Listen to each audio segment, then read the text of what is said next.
la météo avec C3A Productions.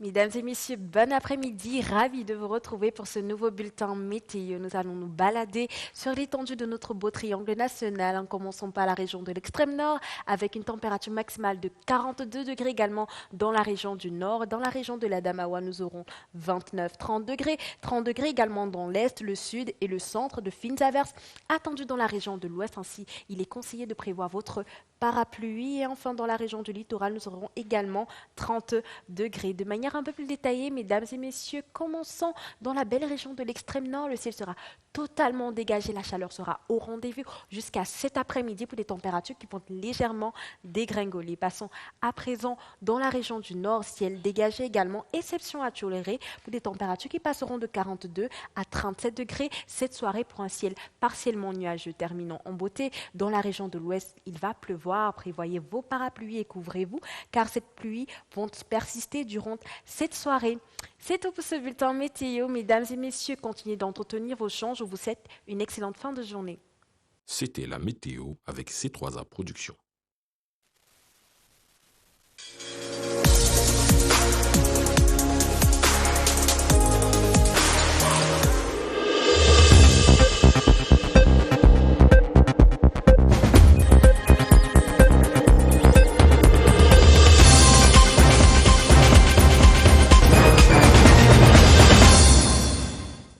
Good afternoon, dear viewers. You're watching the midday bilingual newscast on the CRTV. Good afternoon, Doudou Nicole. You have the headlines.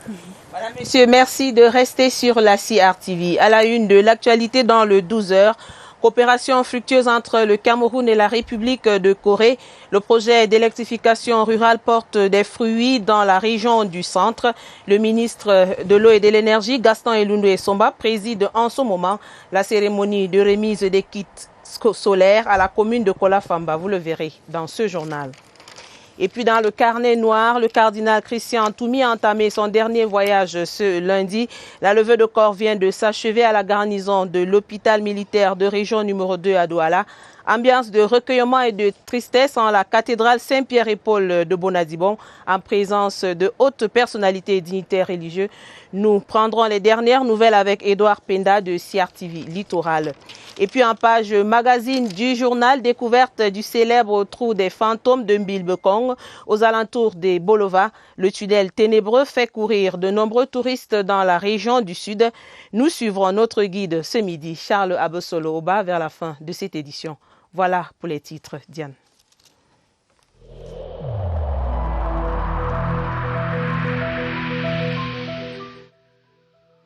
J'ai personnellement constaté que la plupart de nos concitoyens ne respectent plus les mesures de protection édictées par le gouvernement.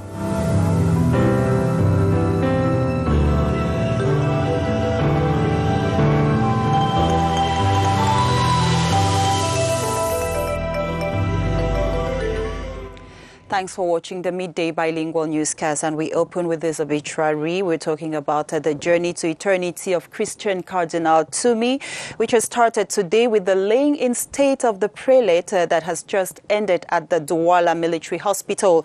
The first Requiem Mass will be said at 12:30 in several Catholic churches in Douala. Two other masses will be said at 4 and 8 p.m., while choral groups will be animating throughout the day. The activities will continue tomorrow, April 20, according to a release signed by the Archbishop Samuel Kleda of the Douala Archdiocese. It should be recalled that Christian Cardinal Toumi died last April 3 at the age of 91. Vous l'avez si bien dit, Diane Gassa, la levée de corps du cardinal Christian Toumi vient de s'achever à Douala. C'était à la garnison de l'hôpital militaire de région numéro 2.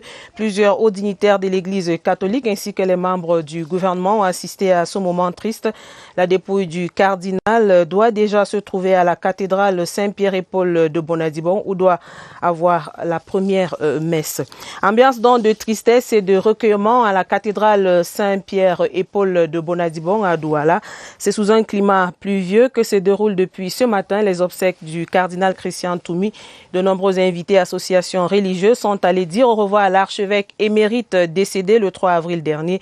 Rendons-nous à Douala où nous attend notre reporter Édouard Penda. Il est précisément à la cathédrale Saint-Pierre et Paul.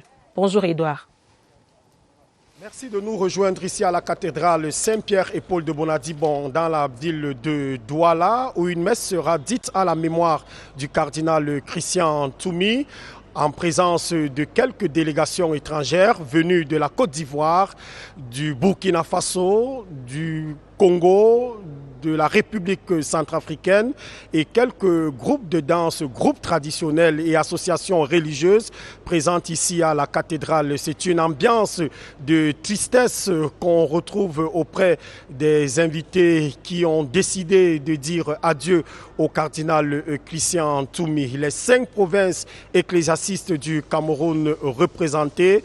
Tout à l'heure, nous aurons une messe qui sera dite par l'archevêque Samuel Cléda. En direct de la cathédrale Saint-Pierre et Paul, Guy Moka, Édouard Penda pour la CRTV. Thank you, and we stay in the littoral region, Douala, precisely at the St. Peter and Paul Cathedral, where final preparations ahead of a special Requiem Mass to late Cardinal Toumi are ongoing. Catholic Christians, the clergy, and socio-cultural associations have converged on the cathedral in Douala ahead of the special Mass in honor of the late prelate. As Dixon Ashu tells us, the weather in the political capital today is not quite friendly, but that has not in any way stopped the preparations. Hello, Dixon.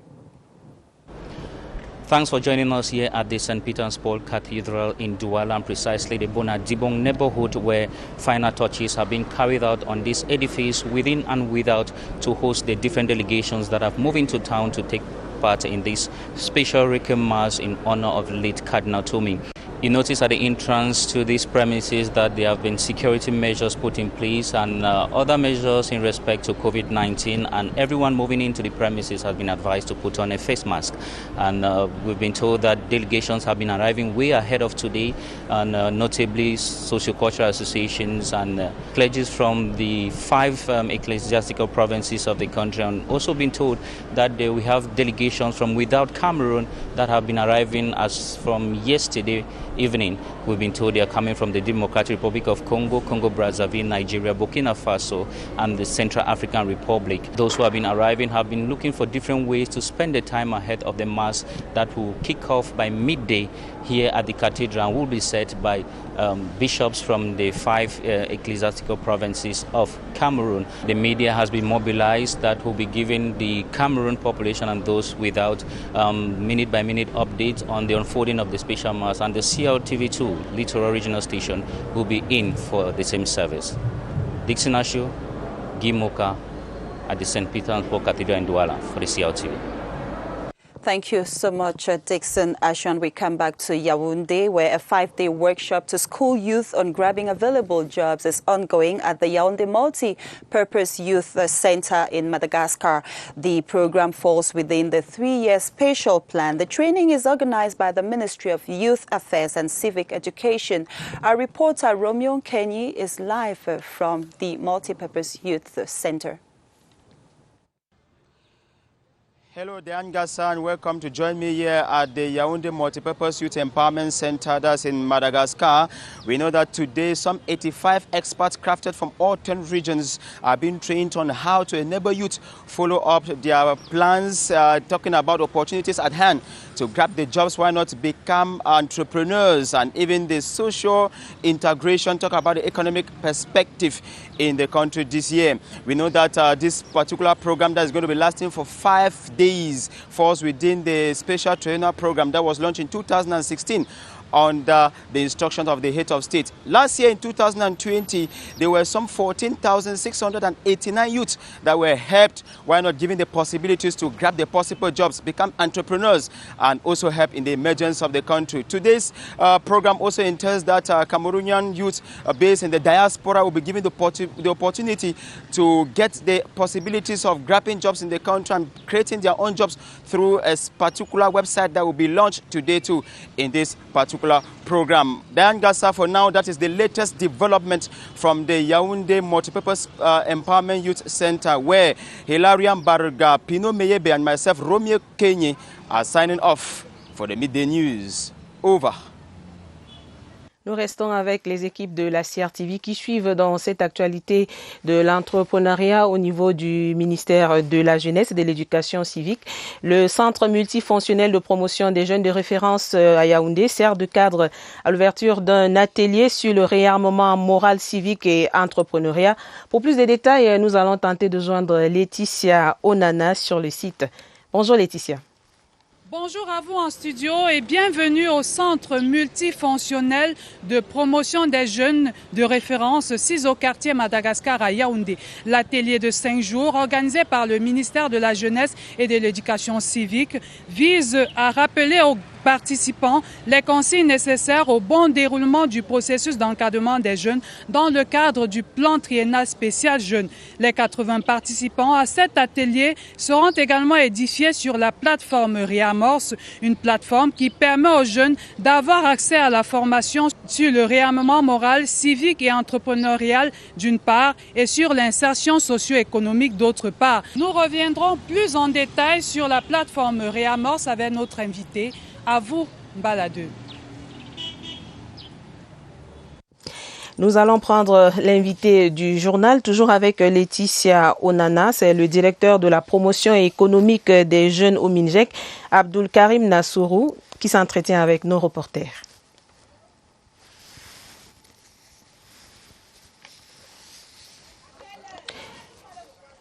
Nous allons poursuivre ce journal avec autre chose, Diane. Yes, and I suggest we move over to Betwa. We go for some sunlight and positive news in the East region as the Gara Bulai District Hospital receives 2 brand new ambulances and the newly constructed buildings to help in the fight against the novel coronavirus pandemic. The gifts from the United Nations High Commission for Refugees will boost the health sector of the border town Gara Bulai. Our reporter from CRTV East, Valentine Guanmesia, tells us more.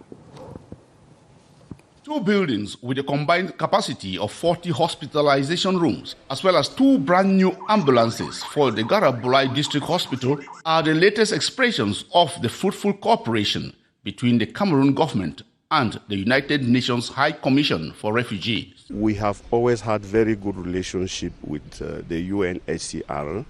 Each time we are in difficulties, they always come to our assistance. The hospitalization structures will provide added capacity to the district hospital in case of an outbreak of COVID-19 infections. So far, there are 9 COVID patients recovering at home. We had 387 COVID-19 positive patients, and up to 124 patients were treated here in the unit in the district hospital. All of them came out well and healthy. These donations will help to reinforce the health sector in this border town, which has a rapidly increasing refugee population due to the unrest in the Central African Republic. The ceremony at the Gara Bulai District Hospital also saw the kick-off of its vaccination exercise against COVID-19, with the subdivisional officer for Gara Bulai, DN Jam Lawrence, being the first person to receive a shot. And you're watching the Midday Bilingual Newscast on the CRTV. Some infrastructure constructed by the Cameroon Oil Transportation Company, CODCO, along the Chad-Cameroon pipeline have officially been handed over to the government of Cameroon. The Director General of CODCO and the Minister of Lands and Survey have just signed the convention ceding the property comprised of buildings, reinstated pieces of land, green spaces and other facilities constructed by CODCO to the state at a ceremony that just wrapped up at the Hilton Hotel here in Yaoundé. The pipeline, inaugurated in 2004, cuts across 2 countries and has as mission to transport petrol to the world market. Dans la suite du journal, Diane, nous reparlons de l'ouverture de l'atelier sur le réarmement civique, moral civique et de l'entrepreneuriat au ministère de la Jeunesse et de l'Éducation civique. Avec l'invité du journal, nous l'avons dit, c'est le directeur de la promotion économique des jeunes au MINJEC, Abdul Karim Nassourou s'entretient avec notre reporter Laetitia Onana. Bonjour Nicole Doudou. Dans le cadre de l'atelier national de réarmement moral, civique et entrepreneurial qui s'ouvre ce jour, nous recevons Abdul Karim Nassourou. Il est le directeur de la promotion économique des jeunes au MINJEC. Bonjour monsieur. Bonjour madame. Est-ce que vous pouvez monsieur nous repréciser le contexte et les objectifs de cet atelier national qui s'ouvre ce jour à Yaoundé? Merci madame pour l'opportunité que vous m'offrez, n'est-ce pas, de parler du plan triennal spécial jeune ce matin. Effectivement, le plan triennal spécial jeune a été prescrit par le chef de l'État, son Excellence M. Paul Biya, lors de son adresse à la jeunesse le 10 février 2016. Il a commencé à être implémenté en janvier 2017 par le lancement officiel présidé par M. le Premier ministre, chef du gouvernement. Et rendu à date, le plan triennal spécial jeune compte à son actif plus de 5 500 projets de jeunes financés et 16 000 emplois directs créés. Maintenant, relativement à l'atelier de ce jour, le plan triennal spécial jeune, le MINJEC, je veux dire, a mis en place dans le cadre de l'implémentation du plan triennal spécial jeune un dispositif d'accélération de la mise en œuvre de ce plan. Et ce dispositif repose sur deux axes principaux. Le premier axe qui est le réarmement moral, civique et entrepreneurial, le REAMOS, et le second axe qui est l'insertion socio-économique. L'année dernière, déjà, le ministère de la Jeunesse et de l'Éducation civique a organisé un atelier similaire, ici au niveau national, et au sortir de cet atelier, il a été convenu d'optimiser le dispositif qui est mis en place à ce jour. C'est pourquoi aujourd'hui, nous nous retrouvons au centre multifonctionnel de promotion des jeunes de Yaoundé, Madagascar, le centre de référence, pour ce second atelier qui vise effectivement à optimiser le dispositif qui est mis en place. Alors, l'optimiser comment? Par la formation des grands formateurs. Ces grands formateurs qui vont se charger de relayer tout ce qu'ils auront appris au niveau national et les conduire, n'est-ce pas, au niveau régional pour que les formateurs des jeunes, qui sont les accompagnateurs directs des jeunes, puissent avoir tous ces outils-là de manière à pouvoir implémenter harmonieusement les dispositifs qui ont été conduits jusqu'ici. Alors, par rapport au réarmement moral, civique et entrepreneurial, ici, il s'agira de manière spécifique d'opérationnaliser la plateforme en ligne du réarmement moral, civique et entrepreneurial. Jusqu'ici, le réarmement se faisait beaucoup plus en présentiel. Maintenant, pour faire bénéficier les jeunes, notamment ceux de la diaspora, le ministère de la Jeunesse et de l'Éducation civique a pensé mettre en place le réamorce en ligne. Et c'est cette plateforme-là qui va être partagée aujourd'hui pour que les grands formateurs puissent avoir la démarche nécessaire, les outils nécessaires afin de traduire cela au niveau, de donner, n'est-ce pas, ces outils-là au niveau régional pour que les formateurs des jeunes puissent implémenter sereinement cette formation au niveau de la base. Qu'en est-il maintenant de l'insertion socio-économique et est-ce que cette plateforme va permettre aux jeunes qui sont aussi dans les jeunes de la diaspora, vont-ils également en bénéficier et comment? Évidemment, c'est même d'ailleurs l'un des objectifs puisque les jeunes de la diaspora, ils sont de l'autre côté, ils sont très loin de nous, pour leur permettre de bénéficier du plan triennal spécial jeune. Tout comme tous les autres jeunes du terroir, il est donc indiqué qu'ils aient une plateforme en ligne qui leur permettrait de s'enregistrer à partir de là où ils sont, de faire le réarmement moral à partir de là où ils sont et de monter leur projet à partir de là où ils sont. Maintenant, c'est quand leur projet est validé, il est financé, ils pourront simplement se déplacer pour venir mettre en place, mettre en œuvre leur projet. Ça, c'est un des objectifs recherchés dans cet atelier. Maintenant, par rapport à l'insertion socio-économique, il y a des projets qui ont été maturés depuis 2019, 2020 et ceux de 2021 au sein des centres multifonctionnels de promotion des jeunes qui sont, n'est-ce pas, qui sont des structures d'encadrement, d'accompagnement, de proximité des jeunes, les CMPJ.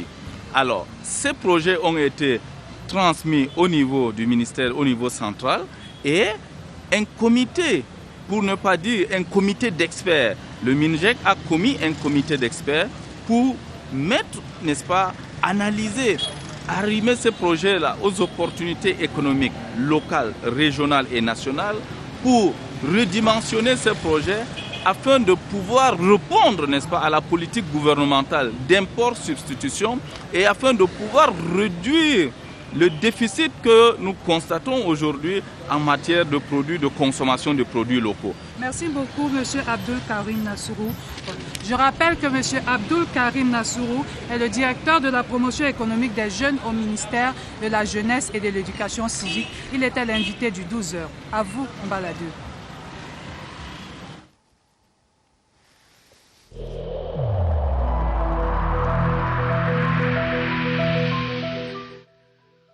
I urge you once again to put on your face masks, to wash your hands regularly, and to consult a physician or any other health personnel if you notice any symptoms. This is the to save lives and to curb the spread of the virus.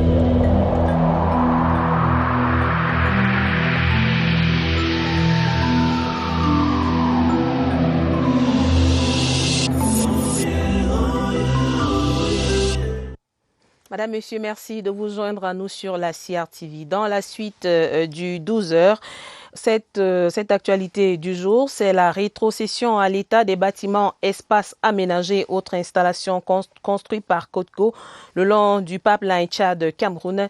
La signature officielle de la convention de rétrocession vient d'avoir lieu à l'hôtel Hilton de Yaoundé entre le ministre des Domaines, du Cadastre et des Affaires foncières et le directeur général de CODCO. Cérémonie en présence de plusieurs membres du gouvernement. Comme vous le voyez en image, nous y reviendrons dans nos éditions futures.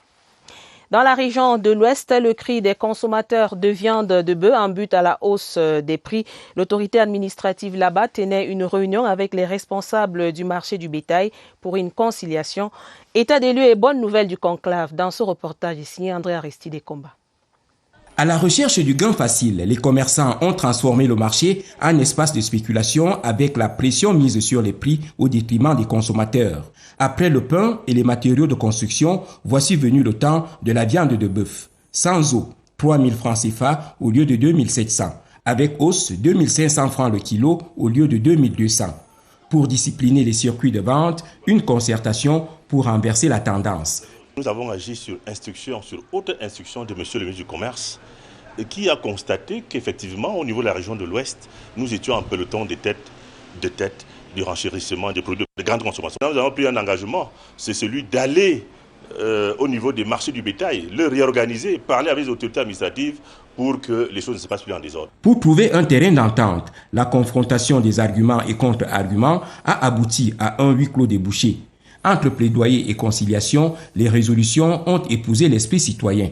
En tenant compte de l'aspect philanthropique, le kilo de viande sans eau quitte de 3 000 francs à 2 800 francs et de 2 500 à 2 300.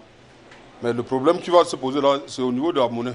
En évoquant le problème de la petite monnaie pour faciliter les remboursements et la pléthore des intermédiaires dans le marché à bétail à Fumban, les bouchers ont reçu les assurances de leurs interlocuteurs dans le sens de la résolution des problèmes posés.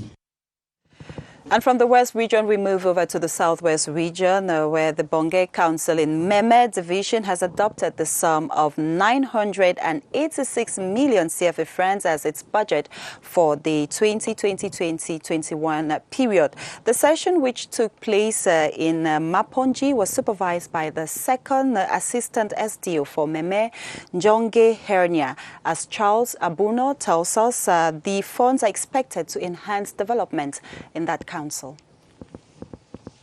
Various committees, such as the Finance and Social Committees of the Mbonge Council, presented reports at the session. The mayor of Mbonge, His Royal Highness Daniel Mukambe, disclosed that in the year 2020, development projects in the municipality were executed at the rate of 88.82%. Some reasons were advanced why certain projects were not completed. Insecurity challenges. Some areas, the bridges linking the villages were destroyed by the secessionists, and up till now we are still struggling to see how to construct them. Machines cannot reach those places because of the dilapidated nature of roads. The second assistant SDO for Meme, Madame Jonge Henia, appreciated the execution rate of the council considering the delicate socio-political climate. She called on the council to put more efforts towards realizing their unfinished projects and enjoined the population to respect the barrier measures against the COVID-19. It was decided at the council session that birth certificates would be issued to primary and secondary school students free of charge as a way of encouraging and improving enrollment in schools. The Member of Parliament for Meme West, Honorable Peters Ekole, promised the granting of scholarships to deserving students. Et nous l'avons dit en titre, le projet d'électrification de 120 ménages dans la commune de Kolafamba commence à porter des fruits. Le ministre de l'Eau et de l'Énergie, Gaston Elundo Isomba, préside en ce moment la cérémonie de remise des premiers kits solaires à la municipalité qui va par la suite procéder à leur répartition. Ces kits seront notamment installés dans une centaine de ménages à la sous-préfecture de Kolafamba, à l'hôtel de ville et au centre de santé des Sœurs Saint-Joseph. Notons que c'est un don de la République de Corée qui vient en appui aux autres initiatives des pouvoirs publics pour l'électrification rurale. Prévention routière avec un point d'honneur sur la lutte contre la Covid-19 au Cameroun. Les éléments de l'opération contrôle, surveillance, répression de la gendarmerie poursuivent la sensibilisation face à des usagers qui foulent encore aux pieds les mesures barrières. Sur l'axe Yaoundé-Bafoussam ce week-end, notre reporter Pierre Evembe. Les pandos créent le surnombre et mettent derrière chaque usager indélicat la crainte du gendarme. Malgré la menace de la propagation du coronavirus, les conducteurs ne veulent pas toujours se laisser conduire dans le bon sens. Dans les bus, les masques continuent d'être un clignotant sur les faces. Ne mettez pas seulement le masque parce que je suis entré. Restez avec le masque jusqu'à la gare. C'est pour notre bien. Parce que c'est que d'autres vont enlever parce que je suis sorti. Pas de répression, mais non loin de Balamba sur l'axe Yaoundé-Bafoussam, on pousse à la responsabilisation. Pour ceux qui n'ont pas de cache-nez, veuillez descendre, vous procurer un cache-nez avant de continuer le voyage. À côté de la pandémie, la gendarmerie ne s'éloigne pas de ses missions classiques, insécuriser les usagers indélicats pour arrêter les accidents. Ici, le véhicule d'un sénateur qui roule depuis 2 ans sans pièces est stoppé net. Nous n'avons pas peur de l'intimidation. La haute hiérarchie a pris des dispositions. Le gendarme est là pour faire respecter la loi. La gendarmerie est sur tous les fronts avec le même engagement. Voici la page magazine du journal. Nous sommes à Bilbekan, cette localité qui est célèbre par le fameux trou des fantômes, objet de curiosité des visiteurs et touristes. Notre reporter Charles Abesoloba a fait l'expérience du tunnel ténébreux. Regardez. Nkwechi, village d'environ 6000 habitants dans la commune de Biomboulou. À première vue, rien d'extraordinaire dans cette localité située à 18 km de Bolova, la capitale régionale du Sud. Mais à l'autre bout du village, le nom d'un hameau attire l'attention. Bilbekon, une appellation inspirée de la principale attraction des lieux, le célèbre trou des fantômes. C'est une grotte que nos ancêtres ont découvert. C'est pour cela qu'on parlait de Bokon, parce qu'on ne sait pas qui a creusé. Pour y arriver, il faut parcourir au moins 100 mètres sur cette piste à travers un champ de cacao. L'expérience est à la fois excitante et intimidante. Ici, à Bilbekon, comme nous sommes placés là, il y a un côté où on n'entre pas et l'autre, on entre et il y a une sortie. Ces explications du guide font monter l'adrénaline. Mais impossible de faire marche arrière dévorés par la curiosité de voir ce qui se cache dans ces tunnels ténébreux. L'exploration se fait pieds nus dans ce ruisseau qu'on dit intarissable. On y entre en file indienne. À l'intérieur, pas une once de lumière. Nous nous servons des torches pour avancer. Là où nous sommes là, vous voyez des petites chambrettes là. Il y a d'autres de l'autre côté. Par-ci, vous voyez, il y a un poteau qu'on ne sait qui a fait ce poteau. Seul Dieu sait. Au loin, une lueur apparaît. Le bout du tunnel.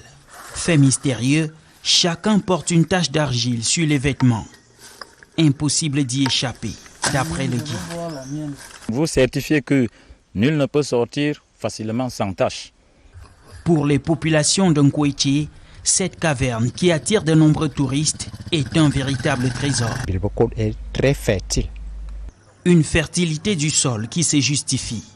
Car ici, l'autre atout est le cacao. Dans ce village, l'or brun est produit en qualité et en quantité. C'est l'un des plus grands bassins de production de la précieuse fève dans le département de l'Anvila. With that beautiful discovery of this cave from the South region that we draw the curtains on this edition of the Midday Bilingual Newscast. Thanks so much for your kind attention. Tomorrow, Nicole Doudou and myself will be back with more information. Have a beautiful day ahead, Doudou Nicole. Très belle journée, Diane. Madame, monsieur, merci d'avoir suivi. À demain, 12h.